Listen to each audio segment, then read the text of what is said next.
Retrouve notre collaborateur Frédéric Bérard, politologue et docteur en droit constitutionnel. Bonjour Frédéric.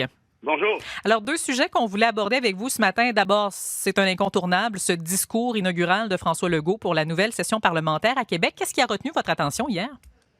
Ben, beaucoup de bonnes intentions. Oui. Maintenant, est-ce qu'on aura le temps de mettre tout ça en branle avant la prochaine élection? Ça, c'est plus que douteux. Aussi, le fait qu'on est resté quand même, on est demeuré très flou sur les méthodes, sur comment on va opérationnaliser tout ça. Il y a des trucs là-dedans qui prennent quand même un certain temps quand on parle de conventionner, par exemple, les CHSLD.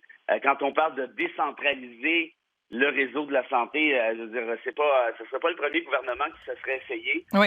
Et comment le gouvernement Legault, donc, tentera-t-il de faire ça? Ça aurait été bien de nous donner quelques indications, mais de toute évidence, on les aura pas. On verra qu'est-ce qui se passe à ce moment-là. Puis il y a aussi l'abolition du cours ECR. On a dit qu'on voulait le remplacer par une espèce de cours à la citoyenneté avec un petit volet chauvin, de nous dire Geneviève Guilbeault par la suite. Je suis pas certain que la ministre Guilbeault est au courant de la signification du terme chauvin qui parle d'un nationalisme exclusif et agressif.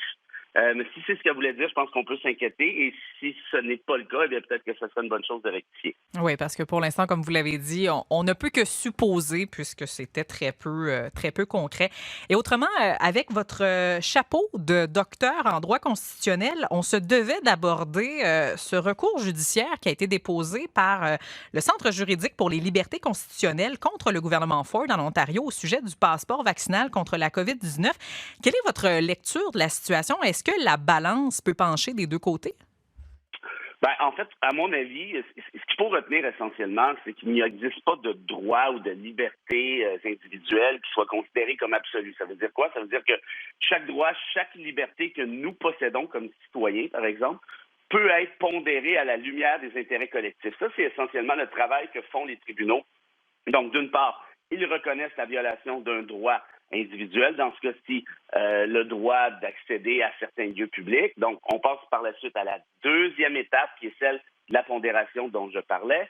Et là, à ce moment-ci, le tribunal va évaluer qu'est-ce qui est plus important ici, le droit de pouvoir aller à la Casa Grecque le mardi soir ou le droit de la collectivité de lutter contre cette pandémie qui n'en finit plus. Moi, je pense qu'évidemment, de la manière que je le postule, la réponse est évidente, mais je vois difficilement comment ça pourrait être plus complexe que ce que je viens de faire au final. Et qu'est-ce que ça pourrait avoir comme incidence pour le reste du Canada? Parce que là, tout le monde a emboîté le pas du Québec là, avec chacun à sa forme de passeport vaccinal. Oui, en fait, c'est certain que si les tribunaux de l'Ontario décidaient que je me trompe et qu'ils décidaient que ce même passeport était inconstitutionnel, donc évidemment que ça laisserait lieu à certains recours dans d'autres provinces qui appliquent ce même passeport, notamment Québec. Il faudra voir par la suite qu'est-ce que le plus haut tribunal du pays en pensera, c'est-à-dire la Cour suprême, qui est la seule qui a la juridiction pour l'ensemble du Canada. Donc, évidemment, ceci peut prendre un certain temps. Donc, c'est assez certain que si vous êtes juge en Ontario actuellement et que vous entendez cette cause, vous savez très bien que votre réponse aura une incidence non seulement sur ce qui se passe en Ontario, mais éventuellement sur ce qui se passera dans d'autres provinces auprès de leurs tribunaux respectifs et par la suite en Cour suprême. Donc, c'est évidemment une décision qui est excessivement importante et qui pourrait aussi peut-être avoir pour conséquence de freiner l'élan de certaines autres provinces qui songent peut-être à ce moment-ci d'implanter le dit passeport. Mais vous dites que ça peut prendre un certain temps. Est-ce qu'on peut imaginer, supposer que la décision de ce fameux juge pourrait survenir au moment où on n'aurait plus de passeport vaccinal parce que, souhaitons-le, on serait de retour à la normale?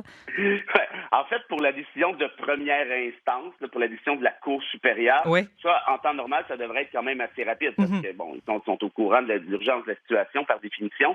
Je parle plutôt de la Cour suprême. Oui, évidemment, exact. c'est toujours quand même un petit peu plus complexe. La Cour suprême, c'est pas un dépanneur couche-tard. On débarque pas là en 5 minutes. Donc, ça prendrait, dans ce cas-ci, je dirais, je sais pas, peut-être 18 mois, 24 mois, un truc du genre. Donc, c'est certainement les décisions de première instance qui auront une influence assez marquée sur la suite des choses. Parce que, comme vous l'avez dit, de toute manière, quand la Cour suprême se penchera sur cette question-là, le cas échéant, fort probablement, en tout cas, on va se le souhaiter que la crise soit déjà terminée à ce moment-là. Oui, effectivement. Frédéric Bérard, politologue et docteur en droit constitutionnel, merci beaucoup de vos lumières encore une fois ce matin.